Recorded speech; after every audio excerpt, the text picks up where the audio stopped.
Bismillahirrahmanirrahim. Assalamualaikum warahmatullahi wabarakatuh. Perkenalkan, nama saya Nurul Huda dengan NIM 71014202282 dengan rombel PAKTB tahun 2020. Dan di sini saya akan menjelaskan sedikit ya terkait metode pembelajaran problem solving. Lanjut langsung ke pembahasan. Nah, jadi apa sih metode pembelajaran problem solving itu? Nah, di sini menurut Pepkin dalam Soimin 2017 halaman 135 menyebutkan bahwa metode problem solving adalah suatu model pembelajaran yang melakukan pemusatan pada pengajaran dan keterampilan pemecahan masalah yang diikuti dengan penguatan dan keterampilan.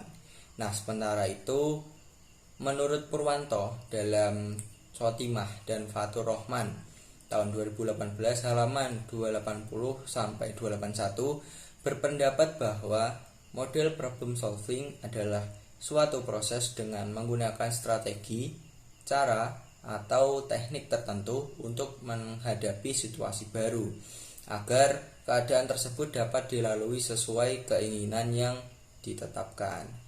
Nah, sedangkan menurut Murray, Henley et al. Dalam Huda 2015 halaman 273 menyebutkan bahwa model pembelajaran problem solving merupakan salah satu dasar teoritis dari berbagai strategi pembelajaran yang menjadikan masalah atau problem sebagai isu utamanya. Jadi, kesimpulannya, metode problem solving itu adalah sebuah metode pembelajaran yang mengharuskan siswa berperan aktif dan mampu berpikir, karena di dalam problem solving itu sendiri siswa diharuskan mampu menganalisis materi mulai dengan mencari data sampai dengan menarik kesimpulan.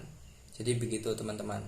Nah, next kita di sini akan lanjut pada karakteristik metode problem solving.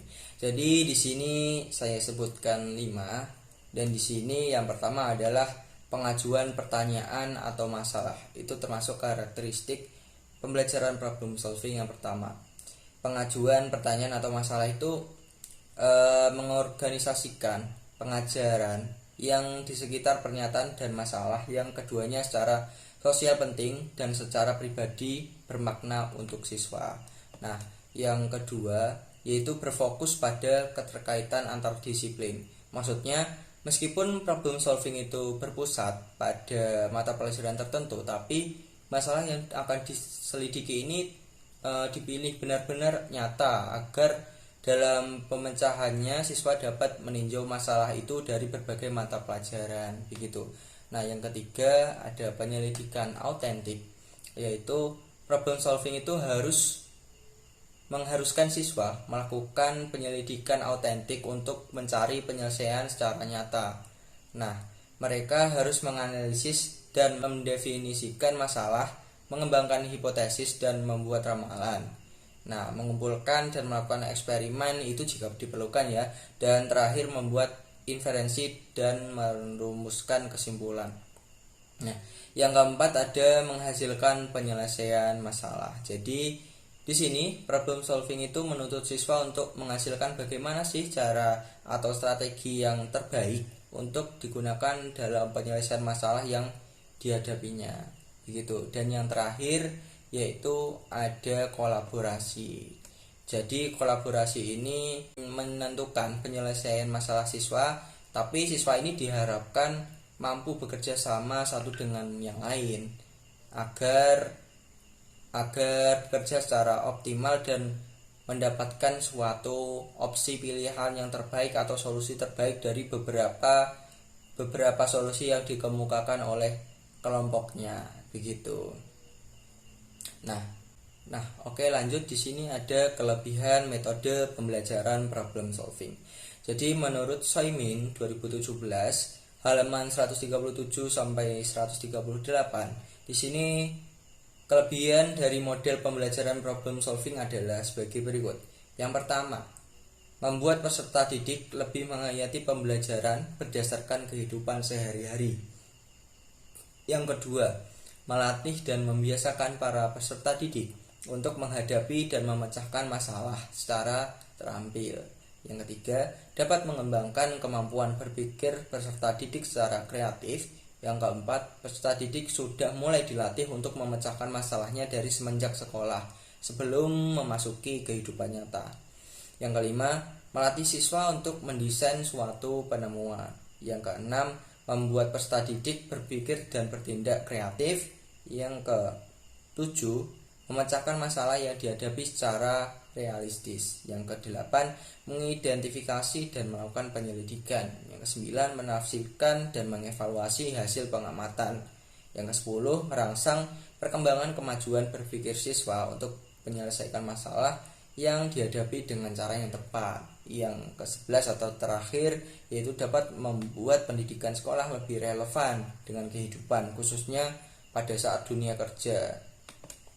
Nah, serta di sini juga pasti ada kekurangannya dari metode pembelajaran ini, yaitu satu, manakala siswa tidak memiliki niat atau tidak mempunyai kepercayaan bahwa masalah yang dipelajari sulit untuk dipecahkan, maka mereka akan merasa enggan untuk mencoba.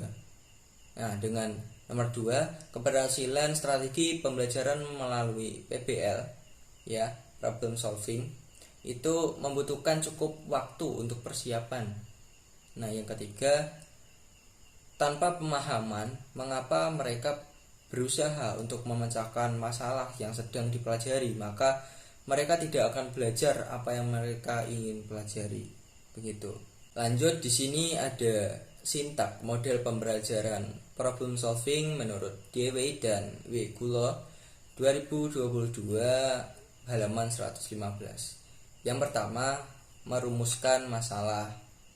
Yang kedua, menelaah masalah. Yang ketiga, merumuskan hipotesis. Yang keempat, mengumpulkan dan mengelompokkan data. Yang kelima, pembuktian hipotesis. Dan yang terakhir ada menentukan penyelesaian masalah. Nah, selanjutnya setelah kita dapat materi, ya, setelah kita dapat pemahaman terkait apa sih itu pembelajaran, apa sih itu metode pembelajaran problem solving, terus apa sih karakteristik metode problem solving, kemudian kelebihan kekurangan yang ada di dalam metode problem solving. Nah, selanjutnya kita terapkan dari sintaks tersebut sehingga terbentuk langkah-langkah yang akan kita gunakan untuk implementasian terhadap siswa SMA, yaitu mata pelajaran ekonomi. Dengan materi pembelajaran itu saya contohkan permintaan dan penawaran dengan kelas atau semester kelas 10 semester ganjil begitu. Jadi kita langsung implementasikan aja ya teman-teman. Nah, di sini sudah ada langkah-langkah. Nah, jadi langkah yang pertama yaitu pendidik membagi kelompok dengan menjelaskan tujuan pembelajaran. Jadi misalkan saya contohkan, saya adalah guru. Jadi saya akan membagi per kelas. Misalkan per kelasnya itu ada 30 orang, maka saya bagi menjadi 6 kelompok, yaitu terdiri dari 5 orang. Dan setiap kelompok akan mendiskusikan hal yang sama. Begitu. Jadi setelah itu saya akan menjelaskan kenapa saya bentuk kelompok dan kenapa saya memilih metode pembelajaran problem solving. Beserta nanti saya akan menjelaskan apa sih itu problem solving kepada siswa. Setelah saya menjelaskan terkait apa itu problem solving, maka siswa diharapkan dapat mengerti dan dapat melakukan metode pembelajaran problem solving ini dengan partisipatif dan aktif. Nah, setelah itu langkah yang kedua yaitu guru memberikan permasalahan yang perlu dicari solusinya. Nah, ini sudah saya contohkan dengan materi pembelajaran yaitu permintaan dan penawaran, ya. Jadi ketika misalkan saya menjadi guru, akan saya tanyakan kepada murid seperti ini. Misalkan ada suatu perusahaan itu dalam memproduksi, pada tahap produksi itu salah dalam hal mencetak tanggal expired. Jadi tanggal expired itu dicatat sebagaimana dia memproduksi di hari itu.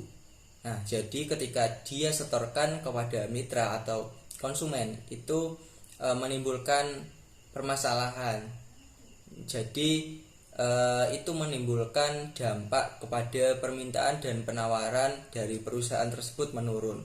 Nah, apakah yang akan dilakukan oleh perusahaan tersebut untuk meningkatkan permintaan dan penawarannya kembali sehingga perusahaan tersebut dapat melambungkan labanya kembali atau dapat meningkatkan permintaannya kembali. Nah, itu contoh pertanyaannya. Ini contoh pertanyaan yang akan didiskusikan oleh siswa. Nah, setelah saya memberikan pertanyaan kepada siswa, kemudian langkah yang ketiga, guru menjelaskan prosedur pemecahan masalah yang benar. Jadi nanti saya akan menjelaskan terkait prosedur pemecahan masalah yang benar, yaitu yang pertama, misalkan saya jadi guru, misalkan saya jelaskan nih, yang pertama kalian harus mengidentifikasi masalahnya dulu anak-anak. Setelah itu ketika kalian sudah mengidentifikasi masalah, kalian dapat menemukan inti dari permasalahan tersebut. Nah, setelah itu kalian cari sumber data atau literasi yang sebanyak-banyaknya sehingga kalian gunakan untuk menyelesaikan masalah tersebut. Yang keempat, kalian harus menetapkan beberapa opsi untuk menyelesaikan masalah tersebut dan pilihlah opsi terbaik untuk menyelesaikan masalah dengan cara yang cepat dan tepat. Nah, itu misalkan saya jelaskan terkait prosedur pemecahan masalah yang benar. Nah, setelah itu peserta didik mencari literatur yang mendukung untuk menyelesaikan permasalahan yang diberikan guru. Ini langkah yang keempat. Jadi biar peserta didik yang mencari literatur atau data-data yang dianggap penting untuk menyelesaikan masalah ini. Nah, ketika sudah kita masuk tahap 5 atau langkah 5, yaitu siswa atau peserta didik menetapkan solusi dari beberapa opsi solusi yang dapat diambil untuk menyelesaikan permasalahan. Nah, di sini dikatakan bahwa ada beberapa opsi solusi yang dapat dikemukakan oleh satu kelompok. Jadi kan satu kelompok itu ada 5 orang. Jadi mereka memberikan solusi yang berbeda-beda, tapi dipilih solusi yang terbaik. Yang keenam, siswa dapat menjelaskan kesimpulan. Nah, dilanjut dengan guru dengan mengadakan evaluasi. Jadi siswa dapat menjelaskan kesimpulan dari permasalahan atau problem solving yang dihadapinya. Setelah itu guru dapat memberikan kesimpulan terkait kesimpulan pada KBM hari itu dan mengadakan evaluasi terkait metode pembelajaran problem solving yang telah dilalui, begitu. Nah, jadi udah selesai. Jadi begitu saja untuk video pada kali ini. Jadi begitulah terkait pengertian dari metode pembelajaran problem solving. Terus tadi ada kelebihan, kekurangan sampai dengan sintak dan langkah-langkah ketika kalian akan menjadi guru dan memberikan metode pembelajaran ini untuk siswa. Mungkin itu saja yang dapat saya sampaikan, kurang lebihnya mohon maaf. Sekian, wassalamualaikum warahmatullahi wabarakatuh.